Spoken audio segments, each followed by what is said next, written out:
ચાલો નમસ્કાર વિદ્યાર્થી મિત્રો, ગયા લેક્ચરમાં ઉદાહરણ 13.1 થી 13.4 ની દુનિયામાં તમે આગળ વધ્યા હતા. આજે આપણે ક્વેશ્ચન થોડોક ભણવાનો છે, એને રિલેટેડ આપણે જે છે ચર્ચા કરવી છે. તમારો અહીંયા પહેલો ક્વેશ્ચન એ છે કે જે આપણે વાયુનો જે ગતિવાદ જે છે એ વાયુના ગતિવાદ, બરાબર છે, વાયુના ગતિવાદ માટેનું વાયુનું મોડલ અથવા તો વાયુ માટેની પૂર્વધારણા લખો. એટલે વાયુ માટે એ લોકોએ કયું મોડલ સ્વીકાર્યું છે વાયુ માટે? તો પહેલી વાત તો એ ફાઇનલ છે કે આપણે વાયુનો ગતિવાદ દ્રવ્યના અણુઓ, બરાબર છે, અણુ સ્વરૂપ પર આધારિત છે. ગતિવાદ એટલે જેમાં વાયુનો અભ્યાસ કરવામાં આવે છે વાદમાં, એમાં આપણે કયા સ્વરૂપે જે છે એ વાયુને લઈએ છીએ એ પહેલા આપણે કહી દઈએ. તો આપણે કહી દઈએ કે વાયુનો ગતિવાદ એટલે ગતિવાદ મુજબ કોઈ પણ દ્રવ્ય જે છે દ્રવ્ય એ જે છે એ અણુ સ્વરૂપે, બરાબર છે, વાયુના ગતિવાદ મુજબ કોઈ પણ દ્રવ્ય જે છે અણુ સ્વરૂપ પર આધારિત છે, બરાબર છે. વાયુનો ગતિવાદ મુજબ દ્રવ્ય અણુ સ્વરૂપ પર અથવા અણુ સ્વરૂપે હોય.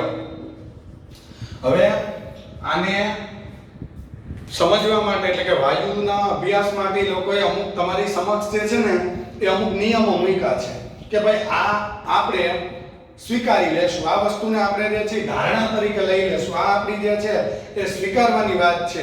એવા એને જે છે ને મુદ્દાઓ મૂક્યા છે. એવા મુદ્દાની વાત કરવાની છે. તેમાં પહેલો મુદ્દો, એને પહેલા કીધું કે વાયુ સૂક્ષ્મ એવા, બરાબર છે, એ સૂક્ષ્મ એવા કણોનો બનેલો છે. વાયુ કોઈ પણ કણનો બનેલો છે. એ કણ એટલે શું? તો કે એને અણુ કહેવાય. આ પહેલો મુદ્દો. વાયુ જે છે એ વાયુ સૂક્ષ્મ એવા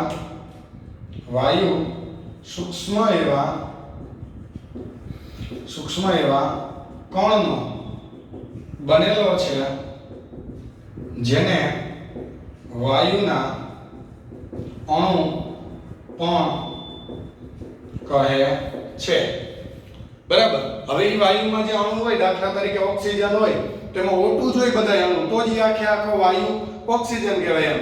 એટલે કોઈ પણ જે વાયુ જે છે એ અણુઓ, તમે એને અણુનો બનેલો લેશો તો એ અણુ કેવા આકારના લેશો? મતલબ કે એ ગોળ લેશો, ચોરસ લેશો, લંબગોળ લેશો, કેવા લેશો? તો એ ફિક્સ છે. એની અંદર શું છે એની તમારે ઊંધું નથી ઉતરવાનું ગણતરીમાં. તમારે શું લઈ લેવાનું છે?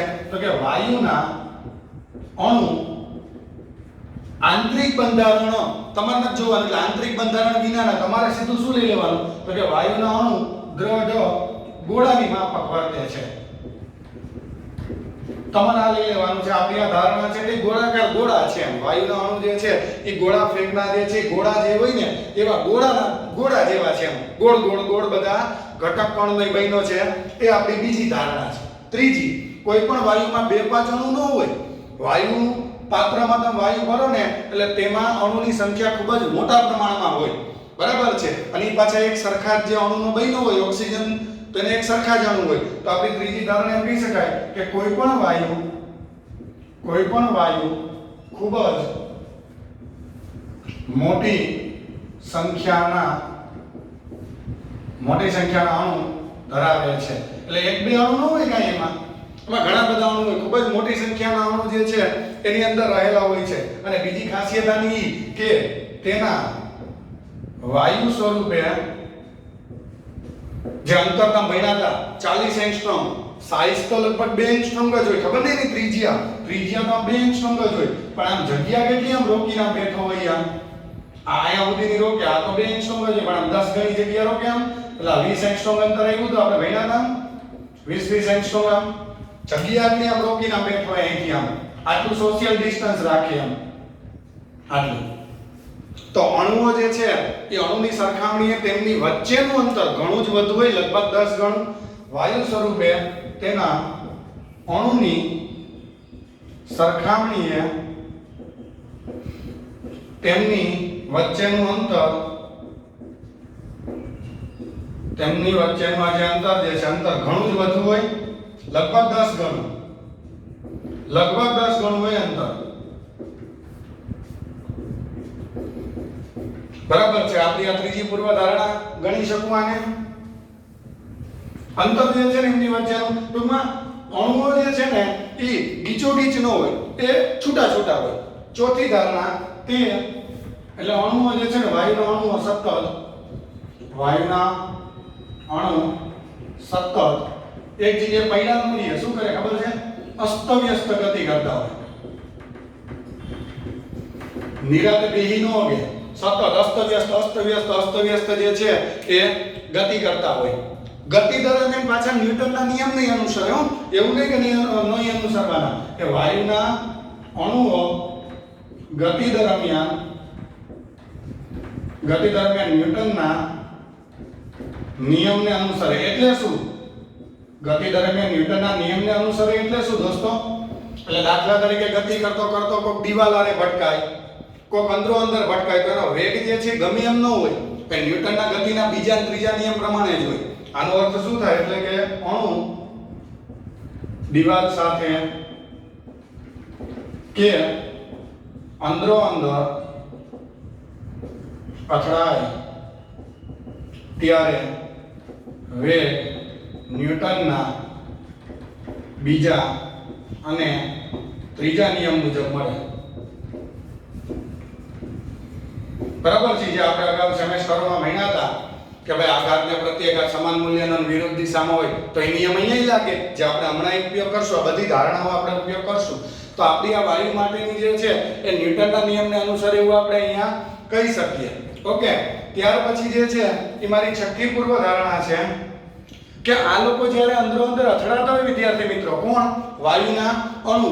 તો એ અણુ એકબીજા સાથે અથડાય અથવા તો દિવાલ સાથે અથડાય, તો આગલા સેમેસ્ટરનું છઠ્ઠું ચેપ્ટર સ્થિતિસ્થાપક સંઘાત, આ લોકોનો સંઘાત જે છે વાયુના અણુઓ દિવાલ સાથે અથડાય ત્યારે સ્થિતિસ્થાપક સંઘાત અનુભવે. સ્થિતિસ્થાપક એટલે શું?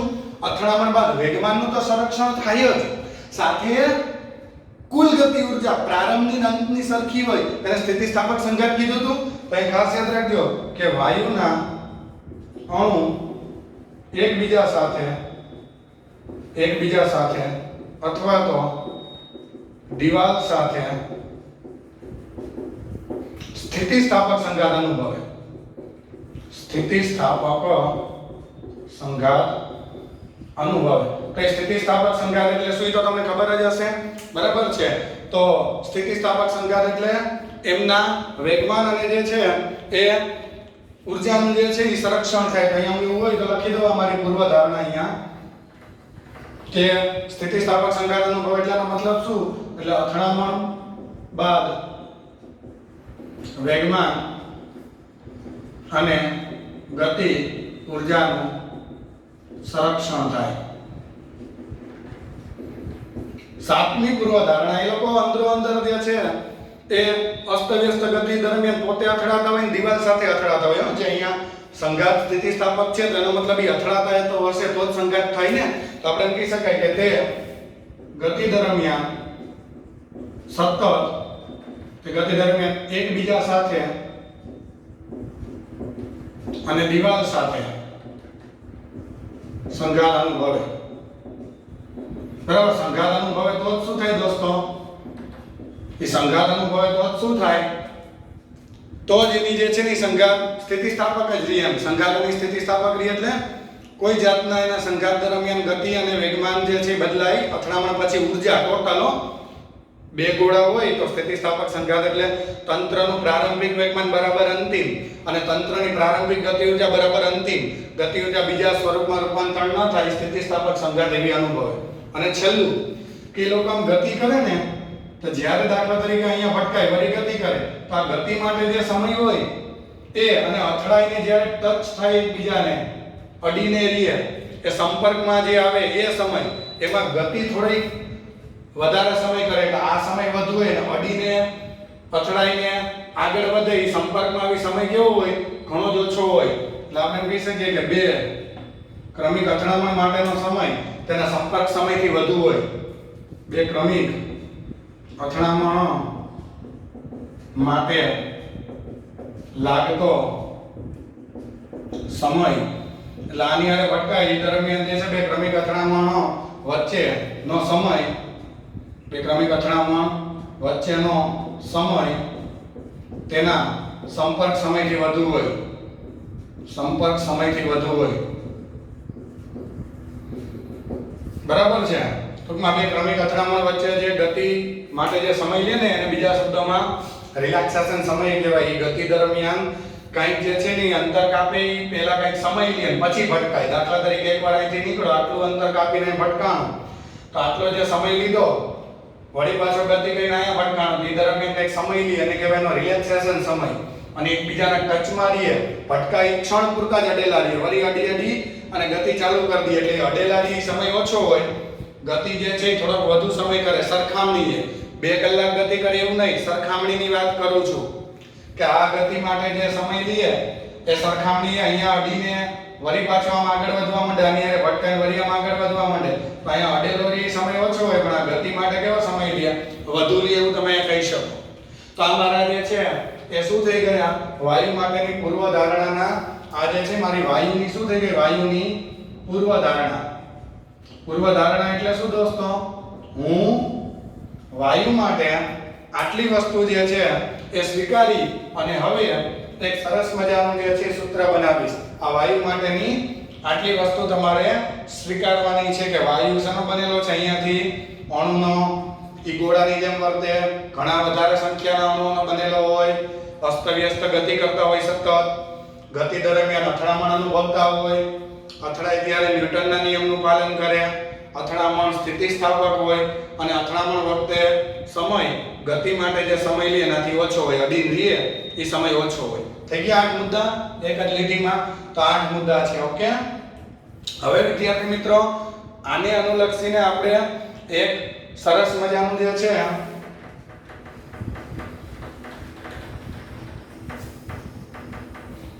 આ વાયુ અંદર પાત્રમાં ભર્યા હોય તો એ આ લોકો અસ્તવ્યસ્ત ગતિ કરતા હોય તો એ આદર્શ વાયુના લીધે પાત્રની દિવાલ પર ઉદ્ભવતા દબાણનું સૂત્ર મેળવે. અંદરો અંદર ગતિ કરે તો દિવાલ સાથે ભટકાય તો દબાણ ઉત્પન્ન કરે ને. તમારો નેક્સ્ટ ક્વેશ્ચન ઈ છે. શું છે ક્વેશ્ચન? આદર્શ વાયુને લીધે પાત્રની દિવાલ પર ઉદ્ભવતા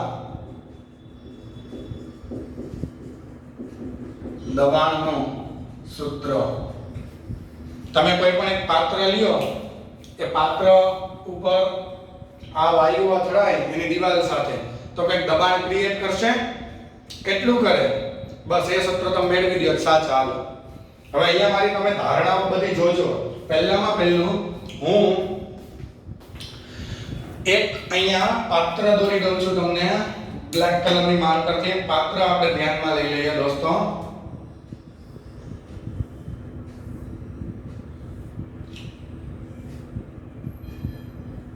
આ પાત્ર જે છે ને વિદ્યાર્થી મિત્રો, દેખાય ને પાત્ર?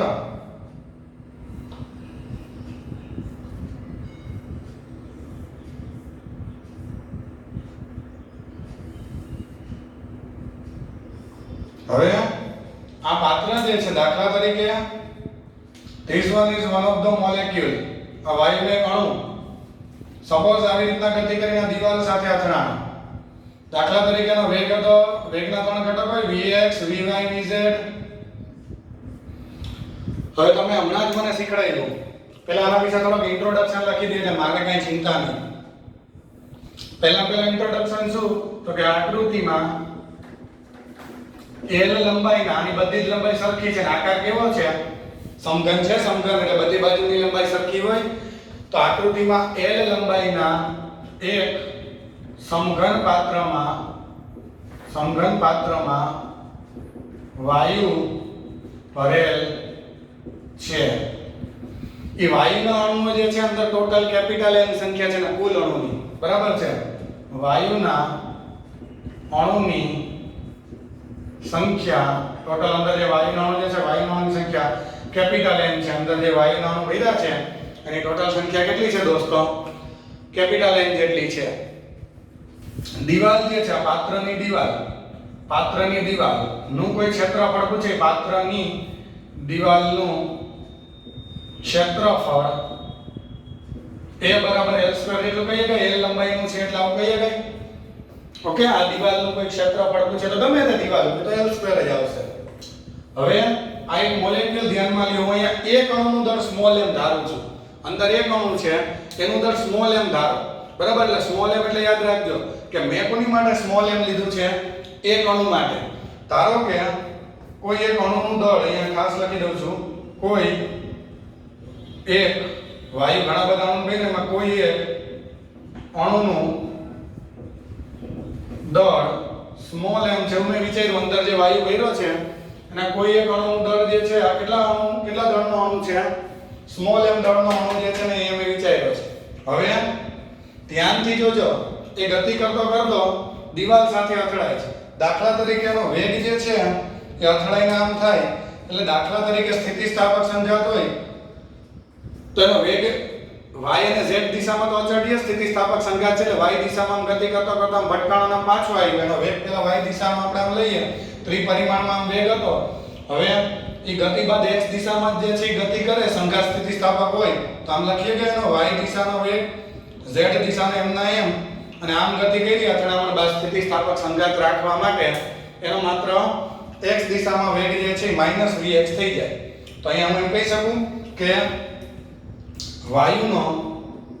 વાયુના અણુનો વેગ vx vy vz છે જે દીવાલ સાથે અથડામણ બાદ -vx vy vz વેગ ધારણ કરે. કેમ તો કે કારણ કે સંઘાત આપણે હમણાં પૂર્વ ધારણા કરી કે સંઘાત સ્થિતિસ્થાપક હોય બરાબર છે ને મૂલ્ય માઈનસ જ લેવું પડે કારણ કે પ્રારંભિક વેગ હોય અંતિમ લેવો પડે. આપણે એક દિશામાં જ એને ગતિ કરતો લીધો છે આ બાજુ બરાબર છે. અથડામણ બાદ આમ જ સ્થિતિસ્થાપક હોય એટલે એક જ બાજુ આમ જાય અને વેગે પાછું મૂલ્ય તો એટલું ને એટલું જ રહેવું જોઈએ ખાલી દિશા જ બદલવી જોઈએ છે કારણ કે સ્થિતિસ્થાપક છે એટલે દીવાલ તો પહેલા જ સ્થિર હતી ને હજી સ્થિર છે તો તંત્રની ગતિ ઉર્જા પ્રારંભ જેટલી જ અંતિમ રાખવા માટે મૂલ્ય તો એટલું જ રાખવું પડશે ને.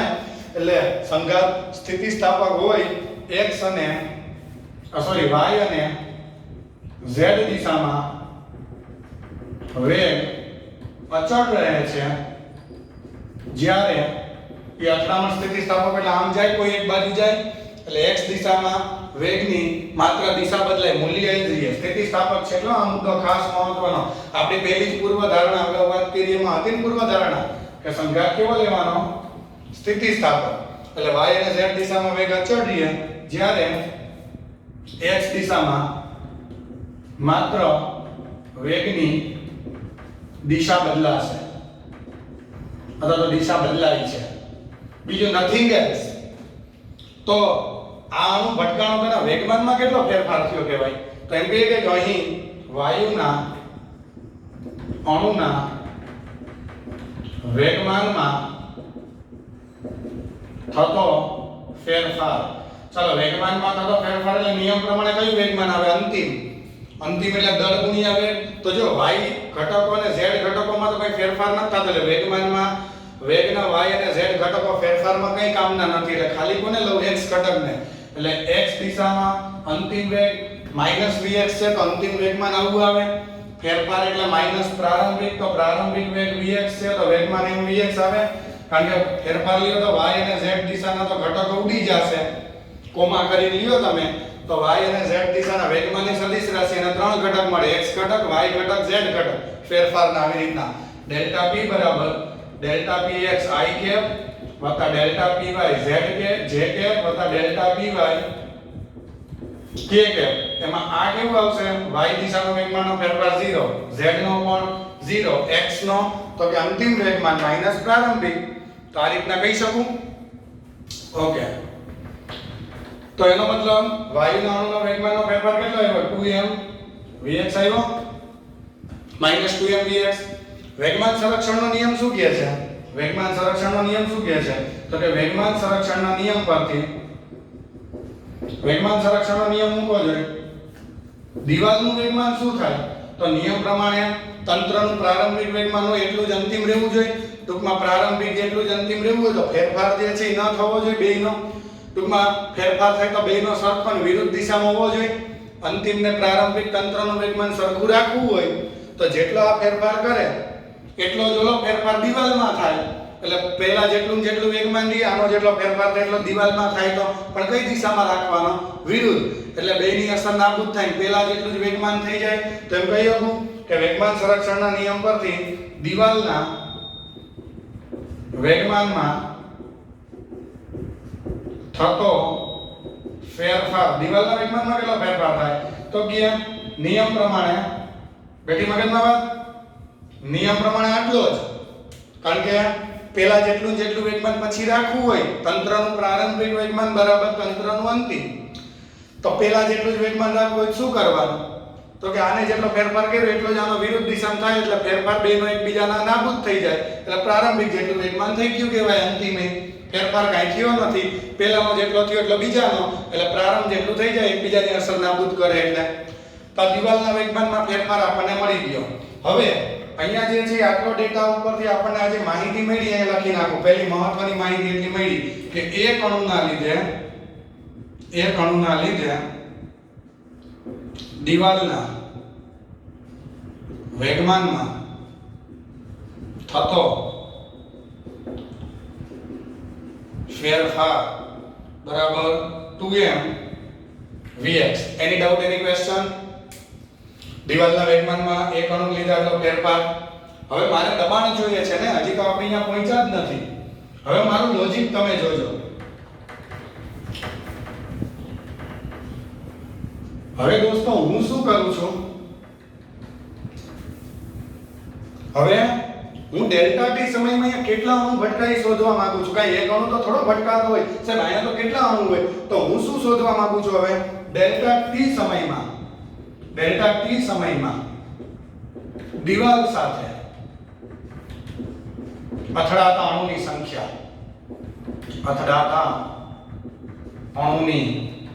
મારા ટાર્ગેટ ઉપર હવે આ વાત આવી ગઈ છે. કેટલા અણુ અથડાઈ મારે ડેલ્ટા ટી સમયમાં જોઈ છે. તો પહેલી વાત એ કે ડેલ્ટા ટી સમય એટલે આની આટલા સમયમાં આ અણુ અહીંયા પહોંચે છે તો એ કેટલા અંતરના અણુઓ દિવાલ સાથે અથડાશે? તો કે આ અણુ અહીંયા ડેલ્ટા ટી સમયમાં પહોંચીને અથડાય છે એટલે વચ્ચેના તો અથડાતા જ હોય. એટલે વેગ એનો vx હોય, x દિશાનો જ વેગ જે છે એ ખાલી બદલાય છે. તો કેટલું અંતરના અણુઓ ડેલ્ટા ટી સમયમાં અથડાય? તો વેગ બરાબર આવું સૂત્ર થાય, વેગ બરાબર અંતરના છેદમાં સમય. આની સામે જવા દો. વેગ x દિશામાં ગતિ કરીને ભટકાય ને સમય ડેલ્ટા t, તો કેટલા અંતરના અણુ અહીંથી અંતર કેટલું કહેવાય? આ જે દિવાલ સાથે ડેલ્ટા t સમયમાં અથડાય કેટલા અંતરે રહેલા અણુ અથડાશે? તો એમ કહે કે vx ડેલ્ટા t અંતરે રહેલા અણુ દિવાલ સાથે ડેલ્ટા t સમયમાં અથડાઈ જશે. અણુ આટલું અંતર કાપીને અહીંયા ભટકાઈ જશે. અહીંયાથી આટલું ડિસ્ટન્સ કવર કરશે ડેલ્ટા t સમયમાં આ બધા જ અણુઓ. તો આટલા અંતરના અણુઓ જે અહીંયા દેખાય ને આટલા અંતરના, એટલે મેં એવું વિચાર્યું છે આ ડેલ્ટા t સમયમાં આ અણુ ભટકાય છે એટલે આટલું અંતર એટલે vx ડેલ્ટા t થયું. એ અણુઓ દિવાલ સાથે અથડાશે એમ કહેવાય. તો અહીંયા એમ લખું કે અહીં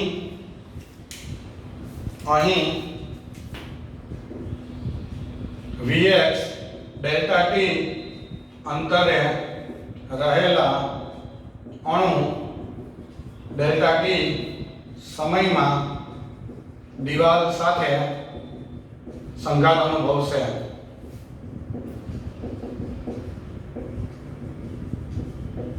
બરાબર છે? આપણે ડેલ્ટા ટી સમયમાં દિવાલ સાથે સંઘાત અનુભવશે. હવે તો આટલામાં કેટલા આટલા વિસ્તારમાં આ કદ કેટલું ગણવાનું? અહીંયા કેટલું કદ ગણવાનું? તો 8 નું ક્ષેત્રફળ ગુણ્યા અંતર કરો તો એટલું કદ થાય. તો અહીંયા આપણે એમ કહી શકીએ કે કેટલું કદ અહીંયા કવર થયું કહેવાય વિદ્યાર્થી મિત્રો? તો અહીંયા ચાલો તો વિદ્યાર્થી મિત્રો આપણે vx ડેલ્ટા t અંતરે રહેલા અણુ ડેલ્ટા t સમયમાં દિવાલ સાથે સંઘાત અનુભવી લઈએ. ડેલ્ટા t સમયમાં આટલા અંતરના અણુ અહીંયા આવી જાય તો કેટલું કદ જે છે કવર કર્યું કહેવાય? તો 8 નું ક્ષેત્રફળ એ હોય ગુણ્યા અંતર. તો એમ કહી શકું કે આમ 8 નું અંતર 8 ને વડે ગુણો, સોરી 8 ગુણ્યા અંતર કરો તો એ vx ડેલ્ટા ટી આટલું જે છે આછેદનું ક્ષેત્રફળ ગુણ્યા અંતર Vx ડેલ્ટા ટી કદના અણુ દિવાલ સાથે સંઘાત અનુભવે છે એમ કહેવાય. દિવાલ સાથે સંઘાત અનુભવે એમ કહેવાય. દિવાલ સાથે સંઘાત અનુભવે છે આટલા કદના. પણ એ કદમાં અણુની સંખ્યા કેટલી એટલા કદમાં? તો ધારી લ્યો એકમ કદ દીઠ અણુની સંખ્યા ધારી લ્યો. બરાબર છે, એકમ કદ દીઠ અણુની સંખ્યા પણ ધારી લ્યો તો આટલા કદમાં તો મળી જ જવાની છે. બરાબર છે. ધારો કે એકમ કદ દીઠ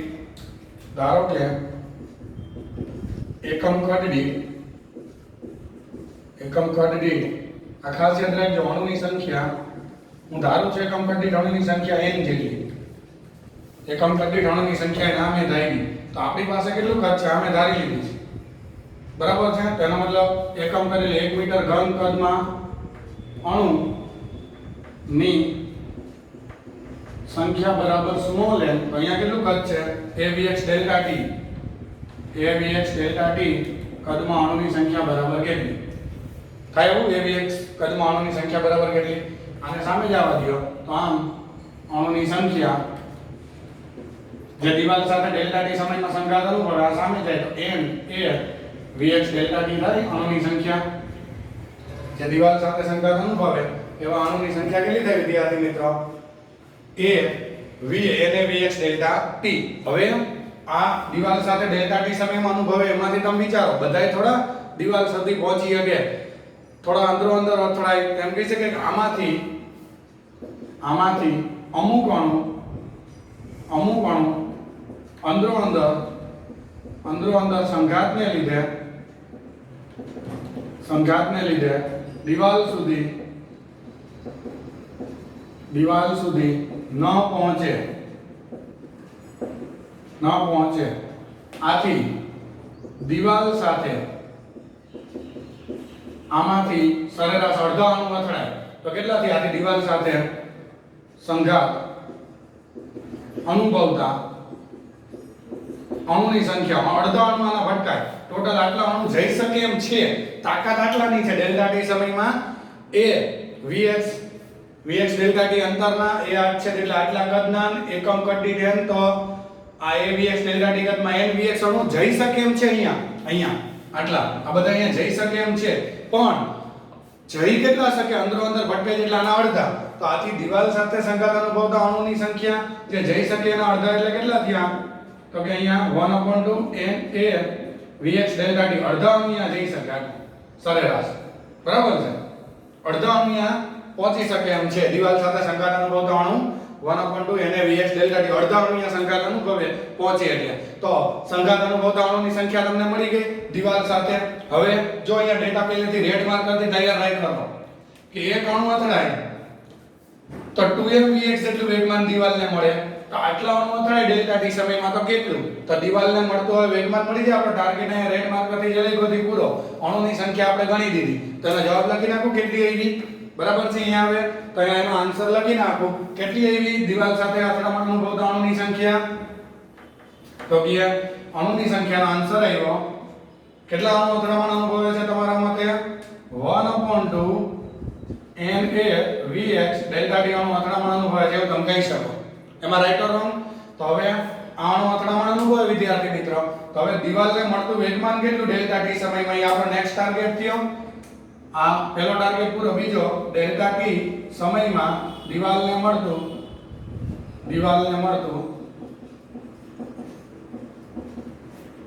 વેગમાન. ચાલો આ ગણવાનું છે તો કેટલું આવે? ઇઝ ઇક્વલ ટુ એક અણુ ભટકાય તો 2m vx, એક અણુ ભટકાય તો 2m vx. તો આટલા અણુ એ કેટલું? આને ગુણ્યા 2m vx કરી નાખવાનું. એક અણુ ગુણ્યા ટોટલ અણુ જે ભટકાય એની સંખ્યા. બેટી મગજ ન વાત અને q વડે બતાવું છું. આટલું વેગમાન મળે દિવાલને. ન સમજાય તો ત્રિરાશી મૂકી દેવાની આમ. એક અણુના લીધે મળતું વેગમાન, એક અણુને લીધે મળતું દિવાલને જે મળે ને વેગમાન ઈ 2m vx. તો આટલા અણુ 1/2 n a vx delta t અણુ લીધે મળતું વેગમાન કેટલું એમ થાય આ રીતનું. તો આપણો બીજો ટાર્ગેટ પૂરો કે દિવાલને કેટલું વેગમાન મળે. તો હવે દિવાલને મળતું વેગમાન ખબર પડી ગઈ તો આપણી બધી જે છે એ માહિતી આપણી નજર સામે આવી ગઈ. તમે કહો કઈ બધી માહિતી નજર સામે આવી ગઈ? ભાઈ દિવાલને મળતું વેગમાન મળી ગયું હોય તો હવે ઈઝીલી દિવાલના વેગમાનમાં થતો ફેરફાર એક અણુ લીધે દિવાલના વેગમાન એટલો ફેરફાર થાય તો ડેલ્ટા ટી સમયમાં દિવાલના વેગમાનમાં જે ફેરફાર થાય થતો ફેરફાર તો એક અણુના લીધે આટલું તો આના લીધે આટલું થાય વેગમાનનો ફેરફાર મળી ગયો હવે તો આપણને ઈઝીલી વેગમાનનો ફેરફાર હોય તો એના ઉપરથી દિવાલ પર લાગતું બળ મળી જાય કે ન મળે દિવાલ પર લાગતું બળ ન મળી જાય એના પરથી સાવ ઈઝી કઈ રીતના આથી દિવાલ પર લાગતું બળ યાદ છે ને આપણો આ ત્રીજો ટાર્ગેટ આ તો દિવાલ પર લાગતું બળ F બરાબર તેના વેગમાનમાં થતો ફેરફાર જે તમે કીધો છે q છેદમાં તેમાંથી કેટલા સમયમાં બધા ભટકાય છે દિવાલ સાથે ડેલ્ટા t તેના વેગમાનમાં જે આ ફેરફાર થાય ડેલ્ટા t સમયમાં ભટકાય તેને મળતું વેગમાનનો ફેરફાર q અને માટેનો સમય છેદમાં ડેલ્ટા t તો આ જે છે એ કિંમત અહીં મૂકી દે વેગમાનનો ફેરફાર જે એને થાય છે દિવાલને એના લીધે બળ યાદ છે ને આ તો સૂત્ર ન્યૂટનની ગતિના નિયમમાં તો મળી ગયા F બરાબર ડેલ્ટા p ના છેદમાં ડેલ્ટા t વેગમાનમાં થતો ફેરફાર છેદમાં તે માટે લાગતો સમય બળનું સૂત્ર ચાલો તો વેગમાનનો ફેરફાર અહીં લખી નાખો કેટલો થયો 2m vx 1/2 na vx delta t divided by આ ડેલ્ટા t એમ ના ડેલ્ટા t ઉડે આ 2 પણ ઉડે તો f બરાબર કેટલું આવ્યું n પછી આ m vx ગુણ્યા vx એટલે vx નો વર્ગ આવે ને n પછી આ એક એ વધ્યું આ એ ઓકે ડન 2 ઉડી ગયા એટલે m vx નો વર્ગ ઈટા ને a આટલું આવ્યું તો હવે વિદ્યાર્થી મિત્રો છેલ્લું લાસ્ટ સ્ટેજ બળ એટલે દબાણ જોતું હતું દિવાલ પર લાગતું દબાણ કયું સૂત્ર દિવાલ પર લાગતું દબાણ તો P બરાબર F બાય A જે દિવાલનું ક્ષેત્રફળ હોય દિવાલનું ક્ષેત્રફળ એ હોય તો એને મળતું બળ છેદમાં ક્ષેત્રફળ તો બળ કેટલું છે એકમ કદ દીઠ અણુની સંખ્યા m vx નો સ્ક્વેર a છેદમાં a બાય a ઉડે તો દબાણનું સૂત્ર આવ્યું nm vx નો વર્ગ આ જે છે એ મળતું દબાણ થઈ ગયું હવે વિદ્યાર્થી મિત્રો vx એટલે અણુનો x દિશાનો વેગ પણ બધા અણુનો x દિશાનો વેગ સરખો ના હોય ને તો શું લેવું પડે અહીંયા સરેરાશ તો અહીંયા કહી દઉં હવે આ સૂત્રમાં થોડાક ચેન્જીસ કરશું એટલે આમાં આગળ વધીએ કે ભાઈ બધા જ અણુનો x દિશાનો વેગ સમાન ન હોય આથી સરેરાશ લેતા તો અહીં x દિશાનો વેગની કિંમત જે છે બધાની ફિક્સ ન હોય એટલે અહીં સરેરાશ કિંમત જે આવે x દિશાનો વેગ એ મૂકી દઈએ તો p બરાબર nm સરેરાશ x દિશાનો વેગનો વર્ગ ઓકે ડન એની ડાઉટ હવે વિદ્યાર્થી મિત્રો આપણને આ દબાણનું જે સમીકરણ મળ્યું હવે અણુ ત્રિપરિમાણમાં ગતિ કરતો હોય તો એનો ત્રિપરિમાણનો આપણી પાસે વેગ હોય ભાઈ કે ન હોય અહીંયા એમ કહી શકું કે અણુ ત્રિપરિમાણમાં ગતિ કરતો હોય તો કઈ આપણી પાસે માત્ર એક જ દિશાનો વેગ મળે એવું થોડું જરૂરી છે તો અહીંયા હું શું કહી શકું ત્રિપરિમાણમાં ગતિ કરે તો કે અણુ ત્રિપરિમાણમાં ગતિ કરતો હોય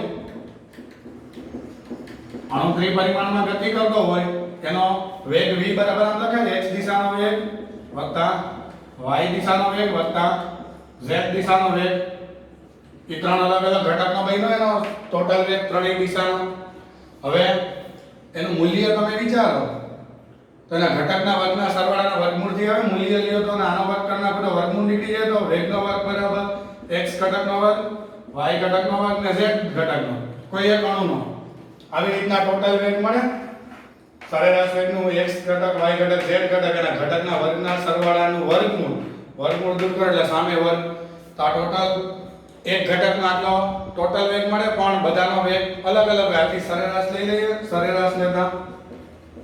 સરેરાશ લેતા તો સરેરાશ ટોટલ ત્રિપરિમાણનો વેગ બરાબર x દિશાનો વેગ સરેરાશ વત્તા y દિશાનો સરેરાશ વેગ વત્તા z દિશાનો સરેરાશ વેગ હવે પણ વાયુઓ સમદિગ્ધર્મી એટલે બધી દિશામાં એના ગુણધર્મ સરખા હોય એટલે વેગ કેવો મળે સરખો વાયુ સમદિગ્ધર્મી હોય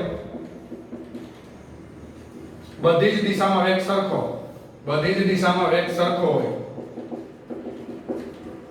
એટલે x દિશામાં જેટલો સરેરાશ વેગ મળે ને એટલો જ y માં મળે, એટલો જ ક્યાં મળે z માં. એ સમદિગ્ધ ધર્મી હોય ને એટલે તો અહીંયા vy ની જગ્યાએ vx લખાય તો એનો ટોટલ ત્રિપરિમાણનો સરેરાશ વેગ બરાબર x દિશાનો સરેરાશ વેગ વત્તા ફરીથી x દિશાનો સરેરાશ વેગ વત્તા ફરીથી કારણ કે z દિશાનો વેગ ને x દિશાનો કહીએ કે આમ લખાય તો કેટલી વાર x દિશાનો સરેરાશ વેગ ટોટલ સરેરાશ વેગ બરાબર 3 વખત x દિશાનો સરેરાશ વેગ આ નીચે જ આવવાનો તો 1/3 સરેરાશ વેગનો વર્ગ બરાબર x દિશાનો સરેરાશ વેગ આમ લખાય. ટૂંકમાં ત્રણે ત્રણ વેગનો સરખો ફાળો હોય ટોટલ સરેરાશ વેગમાં તો x દિશાનો સરેરાશ વેગ ત્રીજા ભાગનો હોય, y દિશાને ત્રીજાનો, z ને ત્રીજાનો એટલે કુલ સરેરાશ વેગ મળે. તો અહીંયા અહીં કિંમત મૂકી દો દબાણના સમીકરણમાં તો આમ p બરાબર શું સમીકરણ થાય અહીંયા મૂકો તો 1/3 n m કુલ સરેરાશ વેગ. તો આ દબાણનું સૂત્ર મળી ગયું. તો આ સૂત્ર વિદ્યાર્થી મિત્રો આપણે જે છે એ શું કરવાનું છે ખાસ યાદ રાખવાનું છે. જે દિવાલ પર ઉદ્ભવતું દબાણ છે બરાબર છે, દિવાલ પર જે છે આપણે 4 સ્ટેપમાં દિવાલ પર ઉદ્ભવતું આ દબાણ મેળવ્યું હતું એને થોડાક વધારે સારા ફોર્મમાં લઈને અહીંયા સુધી પહોંચ્યા. તો આ દિવાલ પર ઉદ્ભવતું શું છે દોસ્તો દબાણ છે, સમજાય. તો આ રીતના દિવાલ પર ઉદ્ભવતું આપણે દબાણ ગણી શકીએ. આનું બીજું ફોર્મ જે છે તમારે જોતું હોય તો હું તમને કરાવી દઉં પણ આટલે સુધીનું યાદ રાખવાનું છે. અહીંયા આપણો પ્રશ્ન પૂરો થઈ ગયો. હવે આપણે ભવિષ્યમાં કદાચ બીજા સૂત્રની જરૂર પડે એની માટે હું તમને બીજું ફોર્મ થોડુંક કરાવી દઉં છું. જોજો બીજું ફોર્મ એનું કે આ દબાણનું સૂત્ર તમે અહીંયા સુધી જે પહોંચ્યા P બરાબર દિવાલ પર ઉદ્ભવતું દબાણ, દિવાલ પર ઉદ્ભવતું દબાણ P બરાબર કયું સૂત્ર તમે મને કીધું 1/3 nm સરેરાશ વેગનો વર્ગ. હવે n એટલે એકમ કદ દીઠ અણુની સંખ્યા હતી, n બરાબર એકમ કદ દીઠ અણુની સંખ્યા હતી. એકમ કદ દીઠ અણુની સંખ્યા એટલે અંશમાં અણુની સંખ્યા છેદમાં કુલ કદ આવે. ચાલો એ કિંમત અહીંયા મૂકો જોઈએ. અને m એટલે એક અણુનું દળ હતું. P બરાબર 1/3 n/v આ m ના m સરેરાશ વેગનો વર્ગ m ના m. હવે આ એક અણુનું દળ m હતું, એક અણુનું દળ m હતું. તો એવા કેપિટલ n અણુ હોય તો કેપિટલ n અણુનું દળ બરાબર કેટલું આમ સામે જ આવવા દો. તો આમ કુલ દળ અણુનું કેપિટલ n ગુણ્યા m આવે તો આ કુલ દળ બતાવે છેદમાં કુલ કદ બતાવે. તો દળના છેદમાં કદ વિદ્યાર્થી મિત્રો તો આ શું બતાવે ઘનતા બતાવે. તો દબાણ P બરાબર 1/3 ઘનતાના છેદમાં સરેરાશ વેગનો વર્ગ થઈ ગયું દબાણનું સૂત્ર.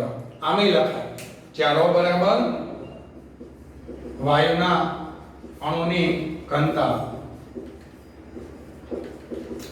તો દોસ્તો આપણે બીજું ફોર્મ જે છે એ સૂત્રનું આપણને કોઈ પૂછે તો વિદ્યાર્થી મિત્રો આ આપણું બીજું ફોર્મ છે. તો દિવાલ પર ઉદ્ભવતા દબાણનું સૂત્ર અહીંયા શું કરી દીધું આપણે પૂર્ણ કરી દીધું. ઓકે. હવે દોસ્તો આ જે સૂત્ર તમે ધાર્યું આની માટેના અમુક જે છે એ તમે ધ્યાનથી વિચારો તો અમુક મુદ્દાઓ જે છે એ તમારે આમાં ધ્યાનમાં લેવા જેવા છે.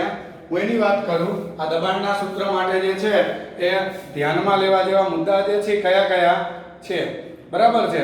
તો તમે ધ્યાનથી અહીંયા જોજો આ દબાણના સૂત્ર માટે આ જે સૂત્ર તમે ધાર્યું બરાબર છે. તારવણીમાં ધ્યાનમાં લેવાના મુદ્દા દિવાલ પર ઉદ્ભવતા દબાણના અથવા દિવાલ પર ઉદ્ભવતા દબાણ માટે જરૂરી ધ્યાનમાં લેવાના મુદ્દા. તો જોજો હું અમુક મુદ્દાઓ તમને કહું છું. પહેલો મુદ્દો એક વસ્તુ પહેલી કઈ તમારે ધ્યાનમાં અહીંયા લેવાની છે. તો અહીંયા તમે જો દબાણનું જે સૂત્ર આવ્યું 1/3 nm સરેરાશ વેગનો વર્ગ આમાં ક્યાંય ક્ષેત્રફળ આવે છે દિવાલનું ક્યાંય નથી આવતું ને. તેનો મતલબ એમ થયું કે અહીં ઉદ્ભવતું દબાણ P કોઈ પણ આકારના ક્ષેત્રફળ માટે સાચું છે. એટલે કે નિયમિત કે અનિયમિત કોઈ પણ આકારના ક્ષેત્રફળ માટે દબાણ આ સૂત્રથી આપણે રજૂ કરી શકીએ. બરાબર છે. કોઈ પણ આકાર હોય આ સૂત્ર જે છે દબાણ માટે તમારે ચાલે. બરાબર, ગમે તે આકાર હોય, કારણ કે અહીંયા દબાણ જે છે ક્ષેત્રફળથી કેવું આવે છે? સ્વતંત્ર આવે છે. ઉદ્ભવતું દબાણ કોઈ પણ આકારના ક્ષેત્રફળ માટે સાચું, કારણ કે દબાણ ક્ષેત્રફળથી સ્વતંત્ર છે. પહેલો મુદ્દો આ ધ્યાનમાં લઈ લો. ગમે તે આકાર માટે તમે મૂકી શકો. બીજો મુદ્દો, તમે એક દિવાલ ઉપર લાગતું દબાણ શોધ્યું. પાસ્કલના નિયમ પ્રમાણે બધે જગ્યાએ દબાણ સરખું જ હોય. બરાબર છે. પાસ્કલના નિયમ મુજબ દરેક બિંદુએ ઉદ્ભવતું દબાણ જે છે, દરેક બિંદુએ ઉદ્ભવતું દબાણ કેવું હોય? દરેક બિંદુએ ઉદ્ભવતું દબાણ સરખું જ હોય.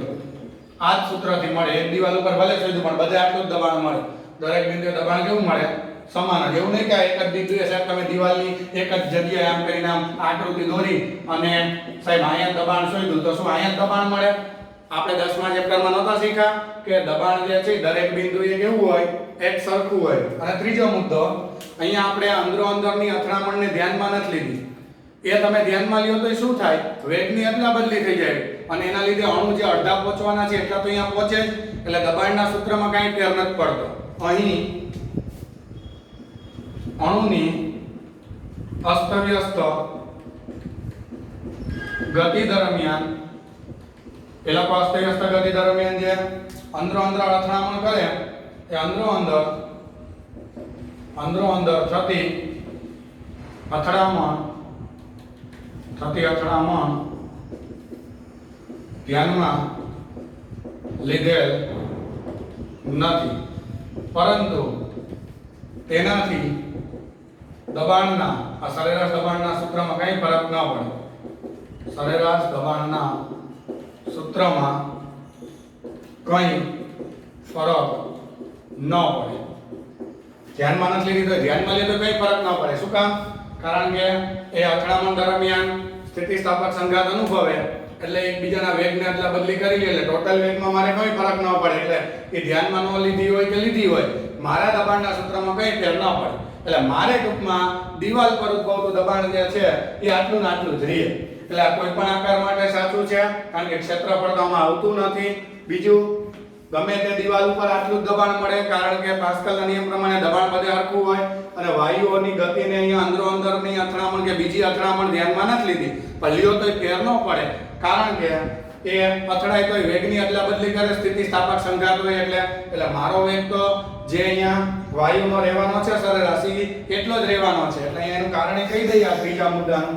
કારણ કે વાયુના અણુનો સંઘાત સ્થિતિસ્થાપક હોય, કારણ કે વાયુના અણુઓ સ્થિતિસ્થાપક સંઘાત અનુભવે, સરેરાશ વેગમાં કંઈ ફરક ન પડે. સ્થિતિસ્થાપક સંઘાત અનુભવે એટલે આપણે કયો વેગ લીધો છે? સરેરાશ. એટલે સરેરાશ વેગમાં કંઈ ફેર ન પડે. સ્થિતિસ્થાપક સંઘાત અનુભવે, સરેરાશ વેગમાં કંઈ ફરક ન પડે. સમજી ગયા તમે?